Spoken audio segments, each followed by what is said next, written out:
Siempre que iba a visitar a mi padre, había algo en esa casa que me ponía nerviosa, era una sensación opresiva, como si algo invisible me vigilara desde las sombras.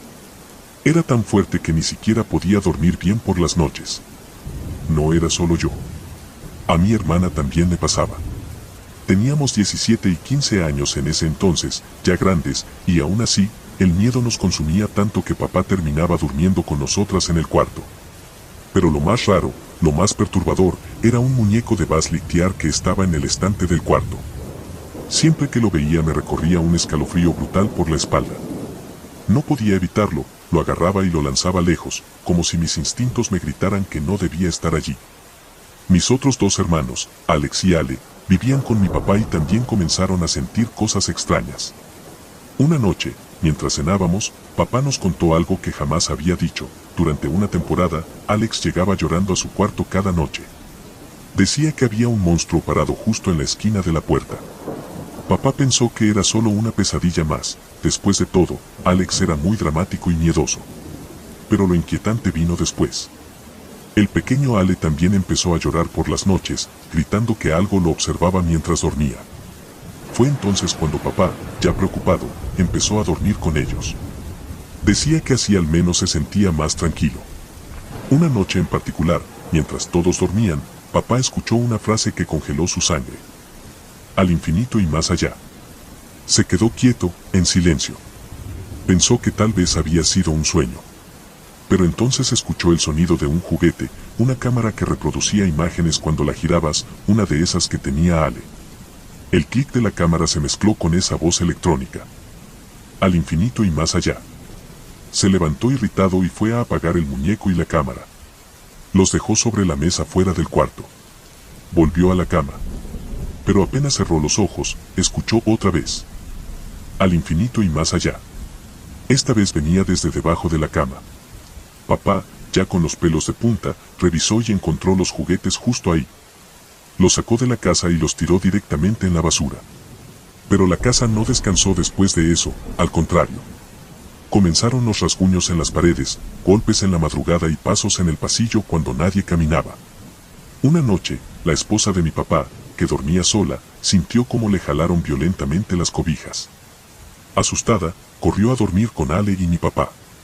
En esa ocasión, mi papá durmió en la cama con Alex, mientras su esposa y Ale dormían en un colchón al lado. Era de madrugada cuando ocurrió lo peor. Papá abrió los ojos y no podía moverse. El cuerpo le pesaba como si estuviera atrapado en una losa invisible. Luchaba por mover los dedos, pero nada. De pronto, miró hacia el techo, y lo vio. Una figura horrible, con cuernos, ojos rojos brillantes y el rostro retorcido como cera derretida, lo observaba desde arriba. Intentó gritar, pero la voz no le salía. Solo podía mover los ojos. De reojo vio a su esposa, pero ella estaba completamente inmóvil, como si el tiempo se hubiera detenido para ella también. Y entonces, la criatura se sentó sobre él. Papá sentía como el aire se le iba. Era tanto el peso que incluso Alex, que era bastante pesado, rodó por la cama y chocó contra él como si algo lo hubiera empujado hacia su cuerpo. Fue en ese momento que papá sintió algo aún más extraño, podía hablarle al ente sin abrir la boca. Todo era mental. Le preguntó: ¿qué quieres? El ser no respondió con palabras.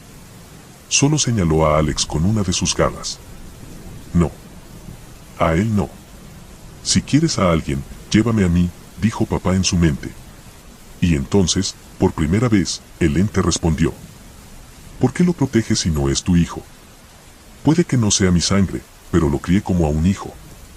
Es mío. Enfurecido, el ente comenzó a decir blasfemias y a hablar en un idioma oscuro y desconocido, como si fueran lenguas antiguas o algo demoníaco. Luego se abalanzó sobre papá y lo empezó a estrangular.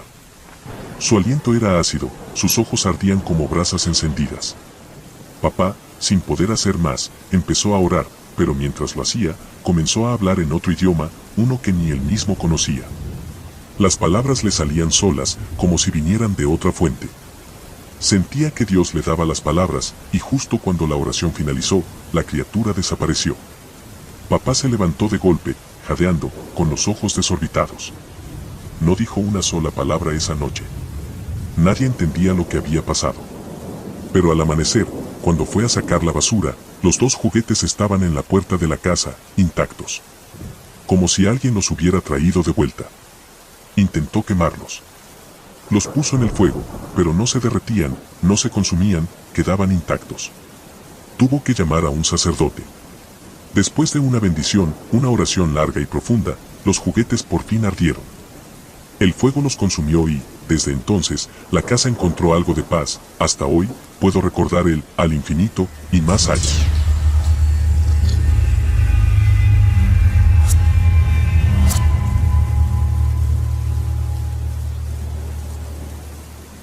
Yo soy de Venezuela, y como buena familia venezolana, cada vez que llegaban las vacaciones hacíamos lo mismo, tomábamos las maletas, subíamos al carro y nos lanzábamos a recorrer el país para visitar a los nuestros. Empezábamos en Valencia, donde estaban mis tías, y luego seguíamos rumbo a Portuguesa, a Carigua. Siempre nos quedábamos en casa de una tía que, además de ser doctora, tenía una voz para cantar música llanera que te hacía detenerte a escucharla como si un espíritu de la sabana te estuviera llamando. Era nuestra tradición, pero ese año, algo fue diferente. Mi tía llegó más temprano de lo habitual una noche.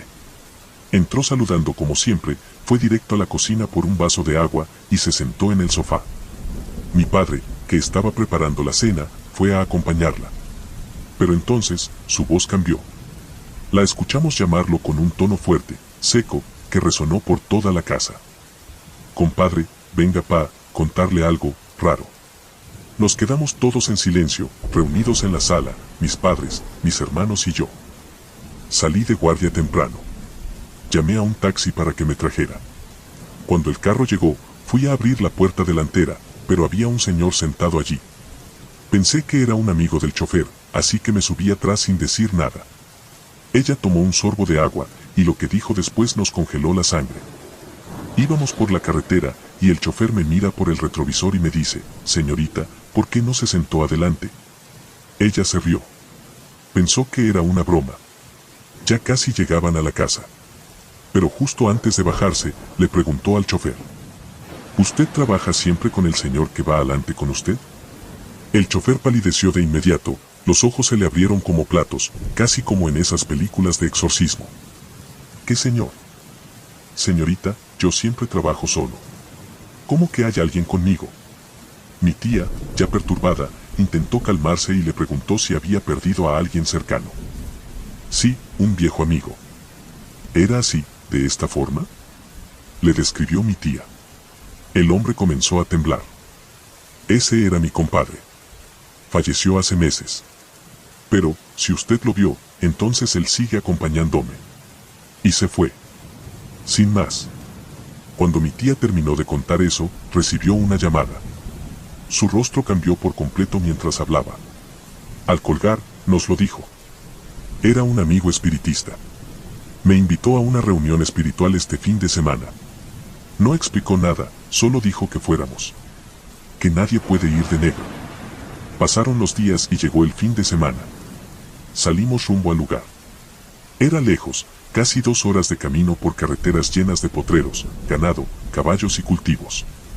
Al llegar a un pueblo pequeño, seguimos las indicaciones de mi tía hasta una casa modesta. El ambiente allí no era normal. El aire era más frío de lo normal y se respiraba una especie de tensión invisible. Un señor nos abrió la puerta. Bienvenidos, están en su casa. Pasen. Al entrar, algo me recorrió la espalda. No era miedo, era algo más profundo, algo ancestral. En el patio habían sillas por todos lados. Alrededor de las 3 de la tarde, estaban todas ocupadas, como si cada persona estuviera destinada a estar allí. El señor se metió a un cuarto oscuro, iluminado solo por velas. Se veía su silueta al fondo, el humo del tabaco llenando el lugar. Uno por uno, fue llamando a los asistentes. Cuando me tocó, el corazón me latía como tambor. Dame tu mano derecha, dijo, pero no era su voz. Sonaba diferente. Como si alguien más hablaba a través de él. Me observó la mano, murmuró palabras que no entendí, me echó humo de tabaco y luego me dijo: ve y siéntate. Después de ver a todos, el hombre salió, pero ya no era el mismo. Llevaba sombrero de paja, bastón, bermudas, franelilla y alpargatas. Comenzó a bailar tambor con una energía brutal, como poseído. ¡Qué buena está esta fiesta! Tenía tiempo sin bajar. Gracias por esta celebración. Papá, ¿quién es ese señor? Pregunté. Ese no es un señor, hijo. Ese es don Juan del Sombrero. Antes que ustedes nacieran, nosotros veníamos a estas fiestas, pero lo dejamos de hacer. De repente, don Juan se quedó quieto.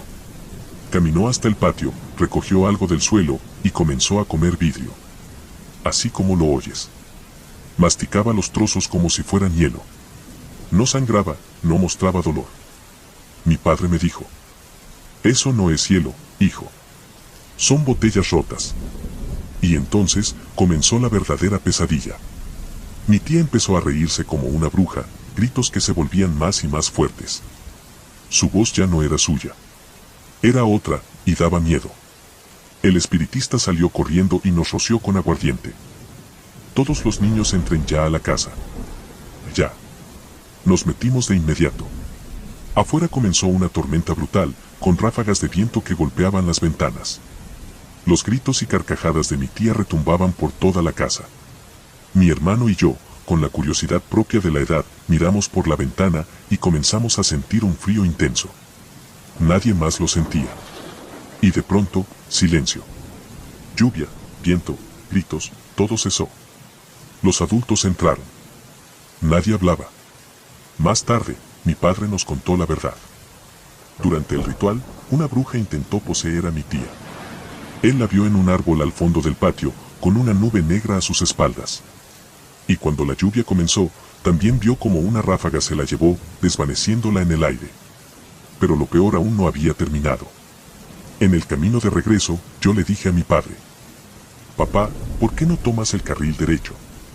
Hijo, esta autopista es de un solo sentido. Y justo antes de una curva, vimos venir un autobús directo hacia nosotros a más de 70 kilómetros por hora. Nuestro carro iba a 90. Fue cuestión de segundos. Papá giró el volante con una rapidez inhumana y el autobús pasó a escasos centímetros. Nos salvamos de milagro. Mi madre, entre lágrimas, solo gritó: te lo dijeron. No tenías que ver nada, carajito. Siempre queriendo saber más. Esa noche, al llegar a casa, cenamos, nos bañamos y fuimos a dormir. Pero a las 4 de la mañana, algo volvió a pasar. Desde la parte de abajo de la puerta se escuchaban golpes y tambores. Mi hermano se despertó. ¿Escuchas eso? Sí. A las 5 me quedé dormido, pero al despertar a las 2 de la tarde y contarlo, nos regañaron. Les dije que no miraran nada. Eso trae cosas. Llamaron al espiritista. Nos bañaron con aguardiente y, al instante, se me fue una pesadez que sentía en el cuerpo. Menos mal no abrieron la puerta, nos dijo el hombre. Eran duendes. Les gusta molestar a los niños curiosos. Ahora tengo 26 años. Pero desde aquella noche, nada volvió a ser igual. A veces veo sombras, escucho voces, sobre todo cuando estoy solo. Me llaman por mi nombre, me susurran cuando estoy dormido o concentrado, y aunque no me da miedo, sé que algo se activó en mí desde entonces. Mi padrino me dice que es normal, cuando alguien nace materia.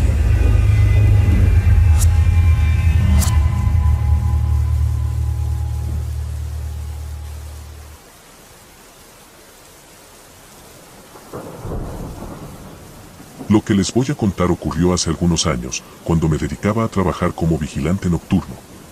Uno de esos trabajos donde uno cree que va a tener tranquilidad, que solo será cuestión de pasar las horas, hacer rondas y ya. Así pensé yo, hasta que me mandaron a cuidar un edificio de 7 pisos, ubicado en una zona silenciosa, de esas que parecen muertas después de las 9 de la noche. Cuando llegué, los jefes me aseguraron que era un lugar tranquilo, sin mayores incidentes, y que el trabajo era sencillo, no había necesidad de salir, solo patrullar los pasillos, revisar las cámaras, anotar en el cuaderno. Lo típico. Las primeras 2 semanas, todo fue normal. Ni un ruido, ni un movimiento raro, ni un mal presentimiento. Pero justo al comenzar la tercera semana, todo cambió. Estaba haciendo mi ronda habitual en el penúltimo piso. Eran alrededor de las 3:30 de la madrugada, la hora en que el silencio es tan absoluto que cualquier sonido, por mínimo que sea, retumba como una bomba. Fue entonces cuando lo escuché. ¡Pum! Un golpe seco, potente, como si algo pesado hubiera caído justo en el último piso. Me sobresalté, el corazón se me subió a la garganta. Inmediatamente pensé que tal vez algún intruso se había escondido y estaba tratando de forzar alguna puerta. Tomé mi linterna y subí apresuradamente las escaleras. Al llegar, todo estaba en silencio. Revisé cada rincón del pasillo, cada habitación vacía, incluso los techos. No encontré nada. Ni siquiera un objeto fuera de lugar. Bajé confundido. Al amanecer, le conté al jefe lo sucedido. Su respuesta fue tan simple como inquietante. Debes estar nervioso. Aquí nunca ha pasado nada. Ni los antiguos vigilantes hablaron de eso. No me quedó más que sonreír forzadamente y decirle que tenía razón. Pero por dentro, algo me decía que no era tan simple. La noche siguiente, el ruido volvió. Mis oídos ya sabían lo que venía. Otra vez, el mismo golpe estruendoso en el último piso. Subí, ya no corriendo, sino con paso firme, pero también con miedo. No había nada. Todo intacto. Empecé a notar un patrón. Cada vez que llegaba al piso, el sonido se detenía. Como si algo no quisiera ser descubierto. Como si jugara conmigo. Pasaron los días, y cada madrugada el mismo ruido se repetía. El cansancio, la ansiedad, el miedo, empezaron a afectarme. Me costaba dormir en el día, y trabajaba con la sensación de estar siempre observado. Finalmente, el último día del mes, me armé de valor. Pensaba renunciar si no recibía una explicación clara. Y ese día, cuando me reuní con mi jefe para cobrar, me dijo la verdad. Me contó que, años atrás, en el último piso vivía una familia con 2 niños pequeños. Uno de ellos tenía la costumbre de subirse en los cajones de una cómoda vieja. Una noche, mientras jugaba, el mueble se vino abajo. Le cayó encima y lo aplastó. Murió antes de que pudieran llevarlo al hospital. Desde entonces, la historia cambió. Los antiguos vigilantes empezaron a escuchar llantos, pasos, susurros.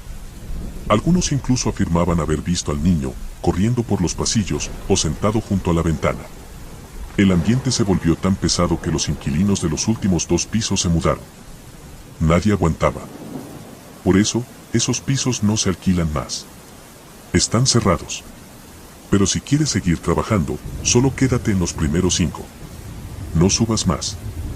Estaba sin dinero, así que acepté. Durante los siguientes 3 meses, cumplí con mi labor sin pasar del 5.º piso. Pero incluso desde ahí, sentía cosas. Las escaleras crujían como si alguien bajara por ellas, aunque no hubiera nadie. En las cámaras, a veces se veían sombras fugaces cruzando de un lado a otro. En ciertas noches, una risa leve, infantil, se colaba por los muros. Pero lo peor vino una madrugada.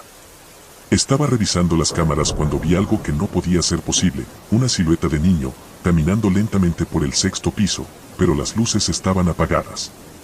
Fui corriendo a mirar en persona, y al subir un peldaño, una brisa helada me rozó la cara. No había ventanas abiertas. Sentí un peso invisible mirándome desde arriba. Esa fue mi señal. Renuncié esa misma semana. No podía seguir soportando esa tensión constante. Antes de irme, un compañero nuevo me preguntó: ¿por qué renunciaste? Solo le respondí: porque hay cosas que uno no debe ver 2 veces. Tiempo después, supe que nadie aguantaba más de un mes en ese lugar. Vigilantes que huían en medio de la noche, otros que enfermaban repentinamente. Todos decían lo mismo: ese niño no se fue. Todavía está allí.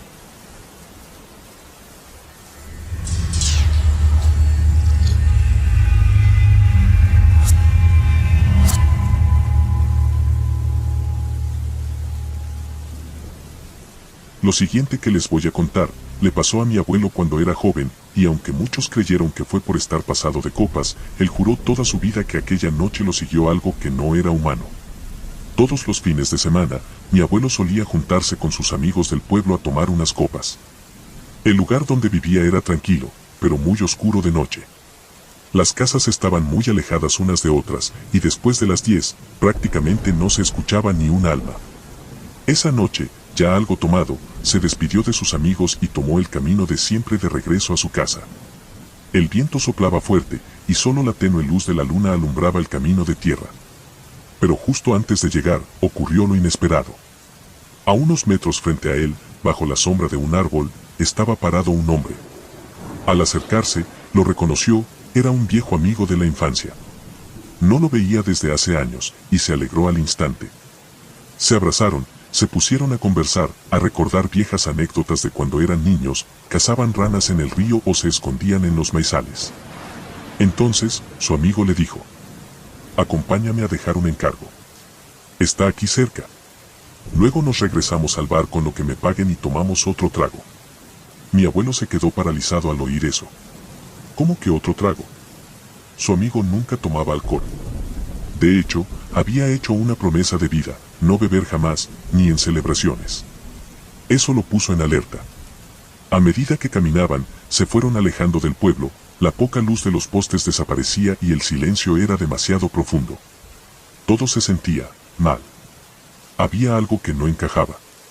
El aire se volvió más denso, más frío, y un olor fuerte, como a tierra húmeda y animal, comenzó a llenar el ambiente. Mi abuelo, desconfiado, decidió mirar bien a su amigo, y en ese momento, el terror se apoderó de él. La figura que caminaba a su lado tenía patas de gallina, con escamas y garras largas, y sus manos, al moverse, se veían como pezuñas de chivo. No eran humanas. No lo eran. Mi abuelo gritó, dio media vuelta y corrió como nunca en su vida. El miedo lo hizo olvidar lo cansado que estaba o lo borracho que iba. Sentía que esa cosa lo seguía, que lo acechaba. Cuando por fin llegó a su casa y cerró la puerta con fuerza, se quedó jadeando, empapado en sudor. Se asomó por la ventana, temblando. No había nadie. Solo el camino vacío y el crujir de las hojas arrastradas por el viento. Desde aquella noche, nunca volvió a salir solo de madrugada. Y hasta sus últimos días, decía lo mismo. Esa cosa no era mi amigo, era el diablo disfrazado, y me quería llevar.